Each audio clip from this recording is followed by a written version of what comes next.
Twitter doesn't vote. It doesn't. If Twitter voted, Jeremy Corbyn would now be the resounding Prime Minister of England. But Twitter does not vote. Because if you looked at Twitter, my God, like how the hell could Boris win? So in my mind, stupidly, I was thinking that man, yeah, man, it's all going to be about Corbyn because all the Twitter. But then when I heard like Boris was winning and Lance, I was like, what? How the hell? But I said, HH, you stupid man. Twitter doesn't vote. This wasn't a vote by Twitter. This wasn't a vote by London. This was a vote for the UK, the United Kingdom.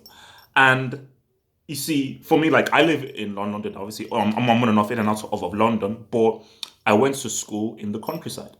And London and the countryside they're like two different worlds. Two different worlds. And there is more of that world than there is the London world, the Bristol world, the Birmingham world, and so forth.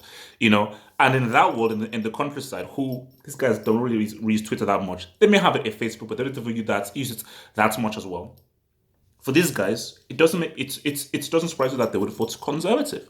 It doesn't so surprise me. So, you see, for me, even when I was in that booth, I was like, you know what? How should I write? How should the kid write? Because as I looked at the names, I was like, okay, no, I'm not voting for conservative because I can't vote for a guy who can't comb his hair and who looks, in my opinion, like a complete buffoon and a fool. I ain't voting for the Brexit Unionist Party because those guys, their ideology is just completely stupid, and I think Brexit is a dumb idea. Then I said, okay, should I vote for the Liberal Democrats? Because Liberal Democrats said no Brexit, no Brexit. But I said, then I was just reading stuff about how these guys are not so different from the Tories. And there's just something about Joe Swinson that just rubs me the wrong way. And I think when you have a gut feeling about someone, you have to listen to. And something about Joe Swinson, who eventually lost her damn seat, I was like, rubs me the wrong way. And then you look at Labour. That seemed to be the one. And I was looking at Labour, and I said, of course, Labour is cool. They have the right ideals, blah, blah, and everything. I think they're for the people and everything. Jeremy Corbyn is a great guy. I would get along with Jeremy Corbyn. He shares a lot of the values that I share. And he's a great person. Great people don't necessarily make great leaders. That's the thing. Great people do not necessarily make great leaders. Jeremy Corbyn is a great guy, a great person. I don't think he'd make a great leader. That's the thing. Sometimes you need to be a dick as a leader. Sometimes you just need to be a little bit of a dick to be a leader. And you just need that harder edginess, which I don't think Corbyn has. And I just think that his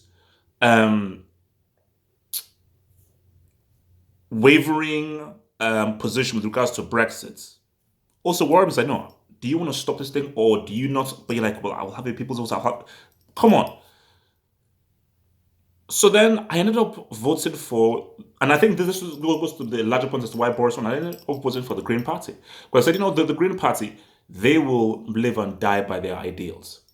They may never get the majority, they may never get the full seats, but as far as people who have, I think, good ideals, great ideals, my God, save the planet, look after the people, and who, as I've just been going on, saying, no, these guys, okay, they're always like the guys, wait, who they have this Green Party, but they have very strong, powerful ideas, and these guys will go full on with their ideas with regards to the climate, the planet, and so forth. So, you know what?